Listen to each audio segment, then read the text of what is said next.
Hello, I'm Sharon. And I'm Wendy. Welcome to Brown Space. This is a safe space where we talk about the hard topic of racism. And build empathy through the healing power of conversation. Thank you for joining us.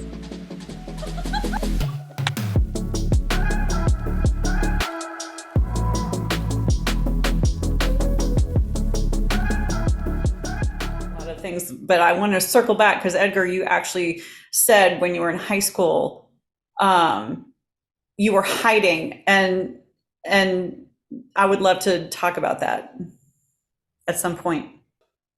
When I was in sixth grade, I heard the word gay directed towards me, and I did not know what it meant. I just knew it was bad. I was a late bloomer to many things when it came to the party scenes or even alcohol, and I did everything, all of that super late. I mean, I had my first drink when I was in my prom, 17 years old, and I didn't drink again till I was 21. Okay. I mean, I think I've made up for it, unfortunately, but nonetheless, I was a late bloomer. I was incredibly afraid of even trying to have sex in high school because I know I did not, no offense, I didn't want to be with a woman. I already knew that. Okay. I just knew. I remember 3 years old. I was like, oh, he's cute. I just knew it. It was wild. So I hid a lot. I hid that aspect of myself. And I tried dating girls, but even like flirting was so unorganic. It was nauseating. It's really peculiar, but I hid it because I was trying to hide. So when I fully came out it was my friends when I was 20, and then my parents when I was 24. After 24, it has been like, I feel like I just hit puberty, mental puberty at 24. So people can't come out I have friends that came out at 11 and 12. I'm like 12 years behind, to my parents. So I hid that way, and but I hid and not, I was just neutral. I didn't like anything. I was just afraid, petrified.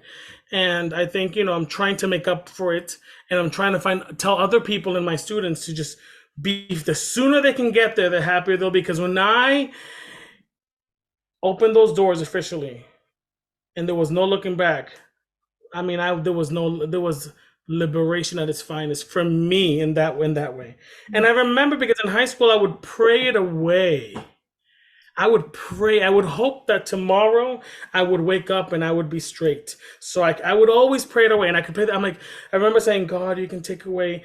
I used to draw. Take away my drawing, or take away all my skills. I can just be a regular person. So wild to think that anybody has to, or that we choose to be this way. Why do I want to torment myself in my important years? And my culture, my parents are great people, but it's just something you talk about. They noticed it, they knew it, but they don't talk about it. So I had to go through that all on my own, or with other people educating me on what the words meant. That's what I did. That was my form of hiding, and it was detrimental. And at aspects now, I look back and even things in some of my behaviors now, I'm like, you haven't dealt with a lot of things still. We gotta deep dive in if you really want to conquer. And I've talked to Wendy about this because there's aspects of myself that I really love, but there's obviously other ones that I haven't matured yet. And I'd like for them to mature so I can live a longer time in that happiness. Mm-hmm. And I have to push the start date for that. I'm a little long-winded. That's what I got. Because that's what it is. I want to hear from Christopher and his journey, but I just wanted to say to you, Edgar, that everything is a process, right? Growth is process. So you wanting to be here, it will happen in its time, right? So there's no need to be anxious about being free to be who you are. Yes, thank you for that. I thank you. Yes. That. Black men are weird about their femininity. So my dad was like that too. He was weird about. Now he.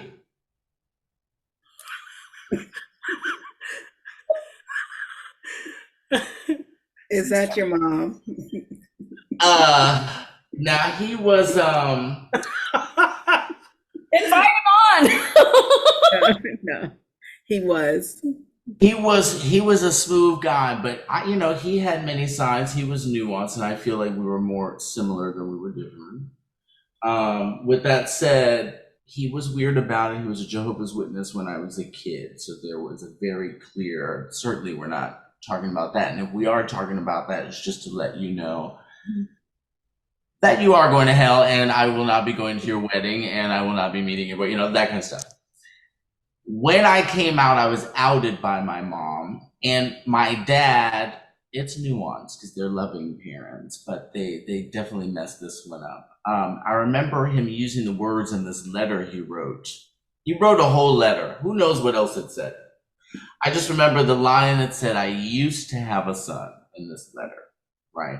So I remember walking into the room with the letter "Sir, you don't even mean this, so I'm just gonna leave this here, and you can come and apologize to me later when you get ready." And so he did. He came and apologized later. But just to give you context of how my family was about the stuff, my homosexuality, which is really, it turns out it was bisexuality. I was just being made to feel like I needed to pick one, which was stressing me out. But it turns out it was bisexuality anyway. The dating men part of it was very suppressed because of my upbringing and because of my trauma, an abuse in my childhood. So I live and breathe sort of art and music, and so I'm very focused on my career and have never really needed to feel focused on having a relationship, or even had enough room to be a lonely, I'm good, I got dance, child. So with that said, at some point I did lack community over whatever it meant to be by whoever those people were who knew themselves in that. I didn't have a community. And when I went to go to, and this reminds me actually, Edgar, it links into your hieroglyphic thing, actually, oddly enough. When I started to seek community, I was attracted to ballroom, which is the Black Latin 1980s, 70s, 80s generation, New York City Central, and now worldwide, their answer to needing a space to be liberated and where they could grow and where they could have family. And in ballroom, you have ballroom houses like the House of Ninja and the House of, Mizrahi and the House of whatever. And so when I started to see these cultures, the dance associated with it was called voguing. At that time, I started to go to these events and found that, okay, these are my people. But at the same time, there was something a little bit toxic in that the community, everyone was trying to survive and everyone was fighting to be themselves. So there's an aggressiveness over, I'm the fierce, I'm the fierce, I'm the fierce, I'm the fabulous, I'm the fabulous. And I wasn't really connecting with that. So I had to figure out then what was my personal answer. And then came What the Punk Fest. My Gay Urban Dance Festival I told you about. It was my answer to the whole left from me living pretty undercover for many years and getting to a point where I needed community, particularly community of color who are also queer, and me not feeling like I was quite finding the right place for me. So I said, well, I'm going to bring the people to me. So I reached out to I like to deal with the head of the fish. So I reached out to some house leaders. I reached out to the overall father of the House of Ninja and the House of this, the House of that. And I introduced myself and I introduced my nonprofit, and I told them I wanted to put this dance festival together and I wanted to center their houses. I wanted them to teach and I wanted them to come stay with me for the weekend. And we were also going to produce a video while they were here and all this stuff that I thought would be fun to do with the Black queer community, Latin community, Asian community. And we did it. And I slowly, since then, over these years, developed an international community of people of color who are queer that I not only get to share now in the legacy of gay urban dances and the sheer liberation that those dances represent, but I can also just share in the kiki of it all, the experience of intersecting in each other's lives. So that was sort of my journey and how I found my answer to it. So now I live a very full queer life. Relatively recently, fallen madly in love with a man. And so I'm, all of that's really quite good. But that's kind of like the gist of my journey and how I answered it. What do you say to the discussion about your sexual orientation is your sexual orientation and your race is your race? It's two different things, and they should not be put in the same pot, for argument's sake. Well, race, where my people come from, is technically not the same as my sexuality. So I'm okay with the distinction being made. If you make the distinction or use that distinction to make a point which is ignorant, I might have an issue with it.